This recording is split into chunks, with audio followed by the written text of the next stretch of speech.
tayo mag-secret file, ay ilike mo muna ang video na to at mag-subscribe na sa aming YouTube channel. Don't forget to click the notification bell para hindi ka nahuhuli sa latest episode ng DJ Rocky's Secret Files.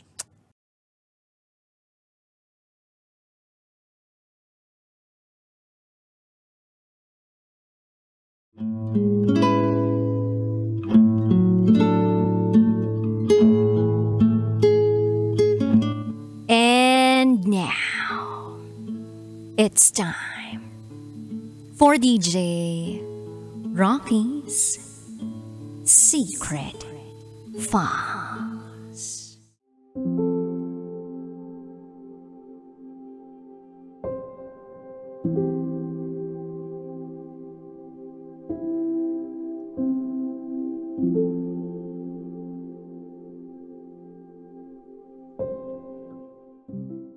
Seven years. And no wedding proposal yet.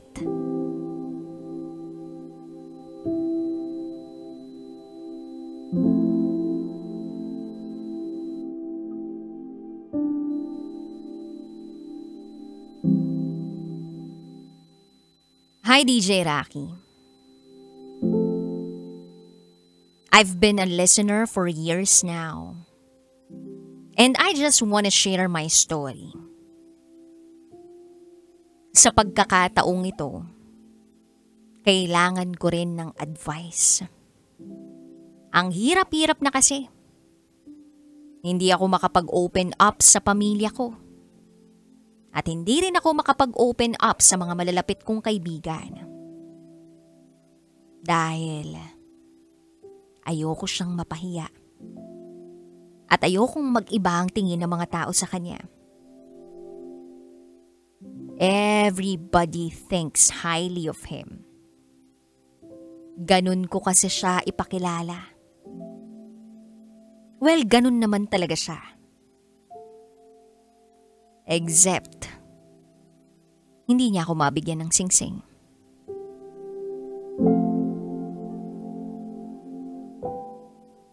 Itago mo na lang ako sa pangalang Rhea. At ito, ang aking secret file.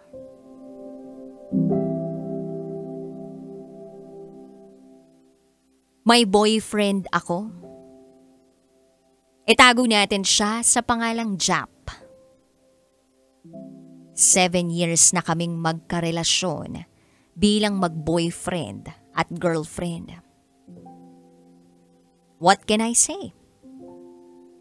Eto na ata yung taong tinatawag na too good to be true. Si Jap ay gwapo, masipag, may kaya sa buhay. Alam kong mahal na mahal ako. Ini-spoil ako sa lahat ng bagay. At higit sa lahat, faithful. Oo, sigurado ako na faithful siya. Mahirap i-eksplika kung paano ako naging sigurado. Pero simulan na natin sa alam ko na lahat ng social media na. Lahat ng password, lahat ng username. Though hindi naman siya talaga mahilig sa social media. Hindi siya pala post. Yung location niya, alam ko. Bahay, trabaho lang. Ang ganap ni Jap. Live-in kami. Pero, nagvi-video call kami. Kapag nagmamaneho siya papuntang trabaho at pagpauwi na siya. Wala ni isang babae sa trabaho niya. So, him not proposing to me is not because he is cheating. It is something deeper.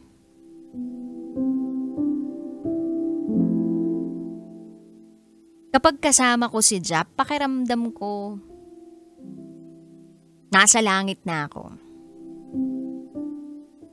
Live-in kami for 3 years. 50-50 kami sa bills. Sa gawaing bahay. Ako sa paglilinis. Siya sa pagluluto. Paminsan ako magluluto. Siya naman ang maghuhugas at gagawa ng laundry. Pag mag-grocery, sabay kami. Masayang masaya yung puso ko. Others might say na bakit 50-50. Dapat ang lalaki ang magpo-provide. But the thing is, ayoko maging pabigat naman. Ayoko ring masumbatan. Wala naman sa aking problema kung ang pinag-uusapan ay pera. Walang problema ang 50-50. Ang mahalaga naman sa amin, nagkakasundo kami. Year 2021, dito ko unang tinanong kay Jap kung kailan siya magpo-propose. Ang sabi niya sa akin, basta hindi naaabot ng 3 taon. Mukha namang seryoso siya doon. At ako naman, excited at kinilig.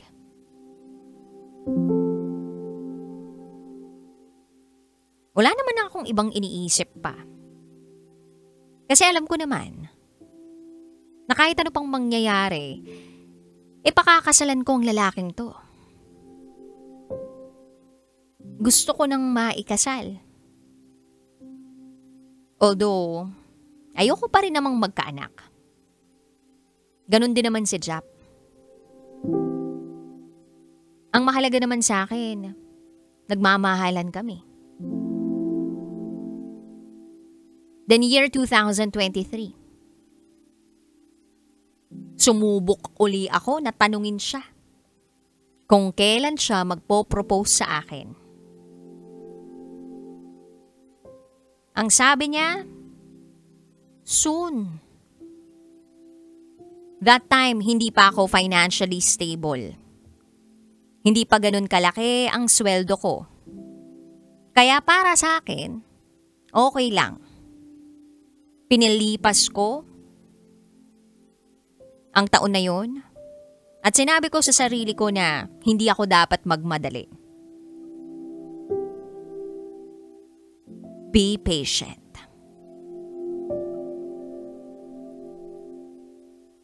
Then year 2024. Dito na ako naging makulit kay Jap. Nagpaparinig ako. Nagtatanong ako. At nagpaparamdam talaga ako. Alam mo yung tipong nagpunta kami ng mall? Tapos sa mall, sinadya ko talagang pumunta sa isang jewelry store at hilain siya para makapagsukat ng ring size.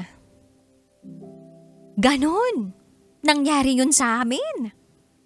And halos monthly ata, nagpaparinig ako sa kanya na mag-propose na siya. Yung mga kaibigan namin, yung mga batchmate ko, kasal na. O di kaya naman engaged na. Or may mga anak na. Although I'm not saying na dapat ganun din kami, but the thing is, stable naman na kami. Kayang-kaya na namin. Pero itong si Jap, panay pa rin ang sabi na soon. Soon. Kailan magpapakasal? Soon. Pusang galang soon na yan. Pakiramdam ko, that time hindi na darating. I even gave him an ultimatum na pag hindi siya nag-propose on or before our anniversary, break na kami. So dumating nga ang anniversary. Siyempre hindi siya nag-propose. At syempre, hindi ko rin hiniwalayan. Hindi ko alam kung tanga ako o may inaantay pa ako, pero wala. Kinain ko lahat ng sinabi ko. Then year 2025. Dito na ako nagsimulang maging aggressive. Kinakain na ako ng pag-overthink ko. Kasi pakiramdam ko, hindi na niya ako mahal. Pakiramdam ko, hindi naman siya seryoso sa akin. Pakiramdam ko, hindi na ako yung taong nakikita niya sa future niya. As in, gulong-gulo na ako. To the point na nade-depress na ako kaka-overthink. DJ Rocky, nakakabaliw.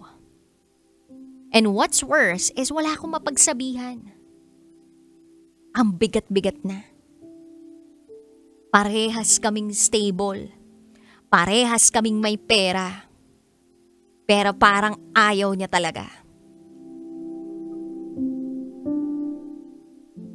Napakaraming approach ang sinubukan ko. Pero DJ Rocky, alam mo yung masakit? Hindi niya ako mabigyan ng sagot sa pagkakataong ito. Lagi ko siyang tinatanong, bakit hindi pa siya nagpo-propose? Ayaw ba niya? Gusto raw niya.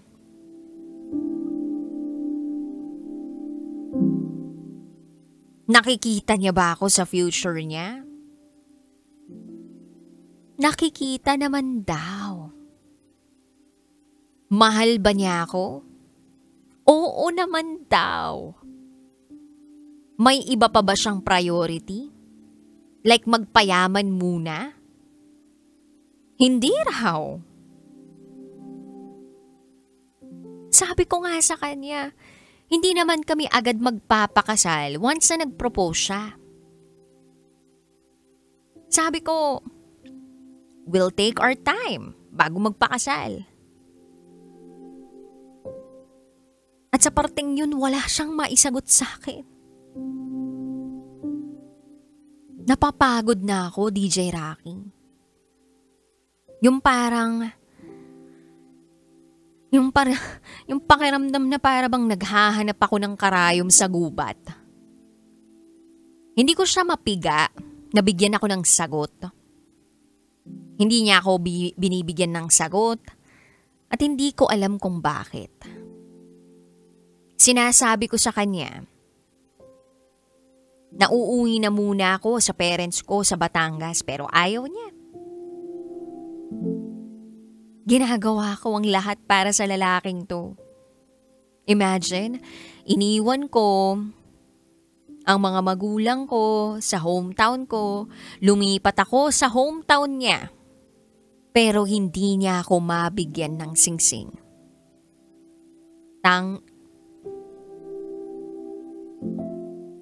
Lahat naman ang gusto ko, ibinigay niya sa akin. Laptop para sa trabaho, flat screen na TV, camera, even branded bags. Ultimo kotse na ibigay niya. Pero singsing, hindi maibigay.